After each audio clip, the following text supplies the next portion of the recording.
Number one is centering. Until you can center, don't do anything else.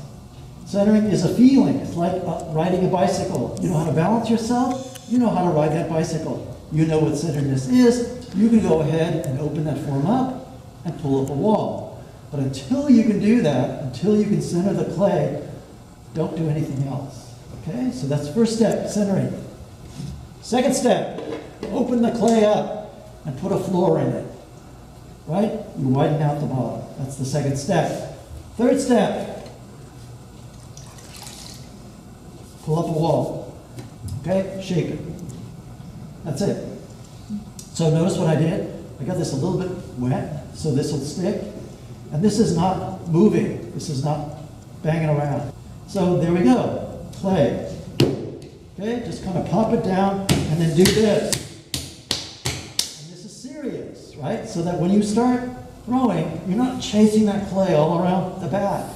So you're not just patty caking it, you're actually centering the clay, right? So I'm moving it as I'm hitting it. Okay, so water. Water at all times, right? We need to be sliding over the clay. If you don't have enough water, you have friction, and then you pull it apart, and then you're not happy. All right, medium speed, okay? Think of this as a clock. There's 12 o'clock, 3 o'clock, 9 o'clock, 6 o'clock. So, first business, I'm just going to take and squeeze the clay between my palms and squeeze it and then follow it as it goes up into the air. You squeeze it, it needs to move, it needs to go somewhere. It starts to go up, you just follow it up into the air, okay? You do that with this L shape of your palms at 2 o'clock, 7 o'clock, right? Not like this, which is a big mistake people make. You're just pushing away from yourself. You're down here at 6 o'clock, both hands. No, you want to squeeze the clay between your palms. Are we good? Now, left hand, that knuckle, thumb knuckle, dead over the center of the clay. The wall of the clay is here against your palm, down and away from yourself. Just push down and away from yourself. Gently.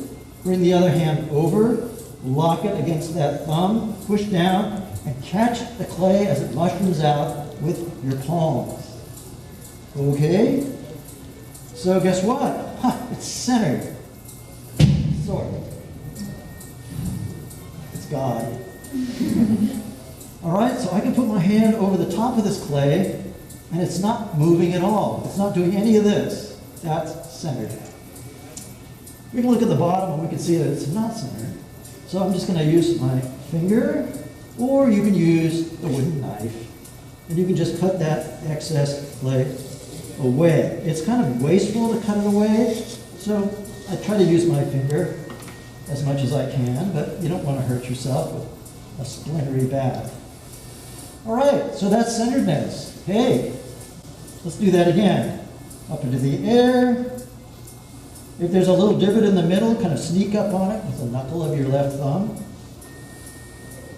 Okay, and then down and away.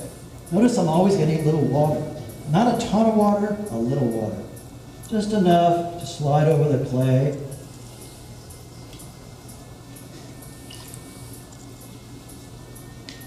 All right, so now that last little bit of centeredness.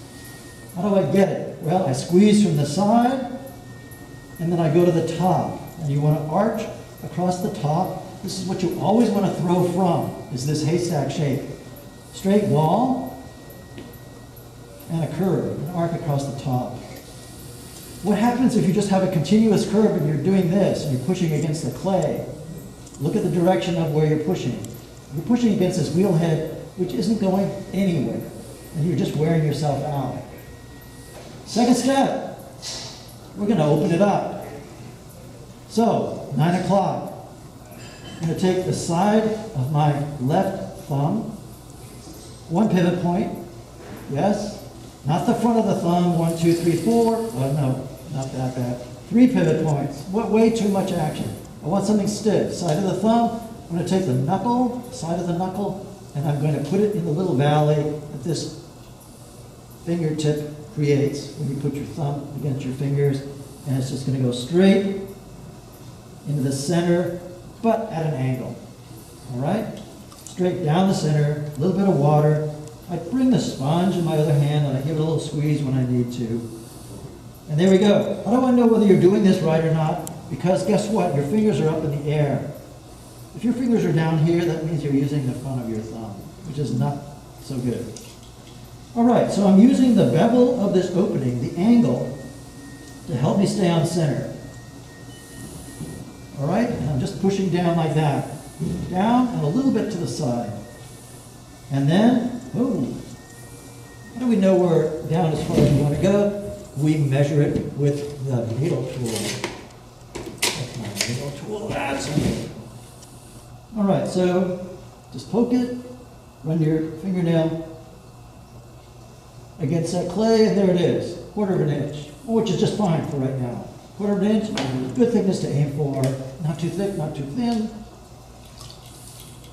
Alrighty-o. Now, we're going to make the floor. Okay, so that's the second part of the second part. So, centering, opening, make a floor.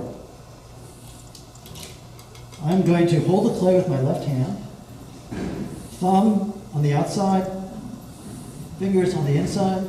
My right hand is got the sponge trapped in case I need some water. And with my fingertips,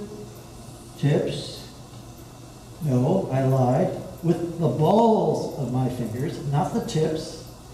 Fingernails get in the way, especially if you had a recent manicure. Yes, not so good. They just hang out. So use the ball and make sure there's water. And what you want to do is think crab's claw, lobster claw, very rigidly. Just tense up your hand, rigidly come across toward your thumb. Your thumb tells you what's on center. And you open that floor. So now we've come to the most important part of throwing. Everything that we've done up to now leads us to this centered interior circumference. Don't come out too far because it'll just come off, right? If that happens with soft clay, well, just something you learn. So you just have to know how far to come out depending on how stiff your clay is. All right, that's it. That's the second part. So open it up, 9 o'clock, bring out the floor, 6 o'clock. Now, there's a preamble, an intro to the final step, and that is to connect the whole business back together as if we were centering.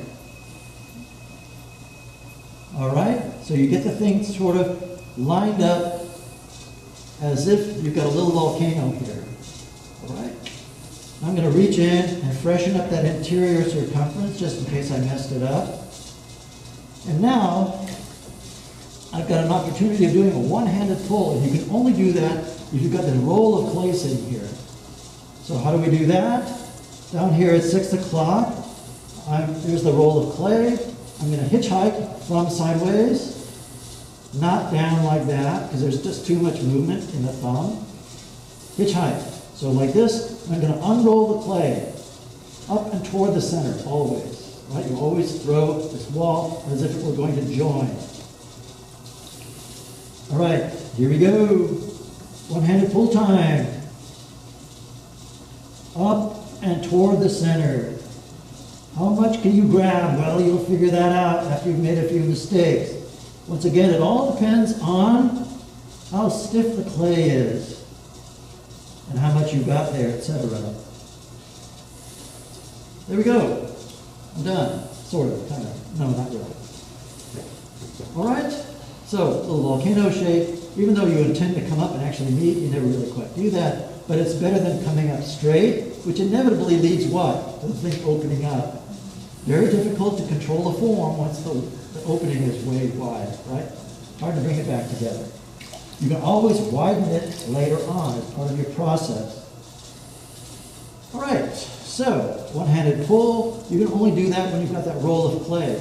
So at 3 o'clock, push out from the inside, in from the outside, and oh, there's a bulge there. Where does that come from? the thickness of the floor. So your inside fingers are higher, outside fingers are lower. And I always use the sponge against the wall. It just is a lot easier. Some people don't like to do that. You figure it out. But yes. So now I'm tracking the clay top to bottom, and I can get an enormous amount of pressure on that clay by doing that. And this thing is pushing clay up into the air. I always leave a little thickness on the top, the rim here, just for control.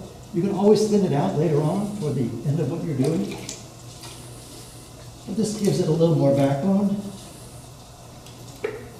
All right, are we done? Well, maybe we are, maybe we're not. Let's find out. So I'm going to run the needle tool against my finger on the inside, run the fingernail, the thumbnail. There's 1/4 of an inch, maybe just a tad more. Let's go to the bottom. I'm going to measure that. Why not? Why not? No. Oh, that's 1/2 inch. So yes, there's more to go down there. So we could do another finger pull. All right, always go to the top, always finish the pass. All right, so that's a little higher. Are we good?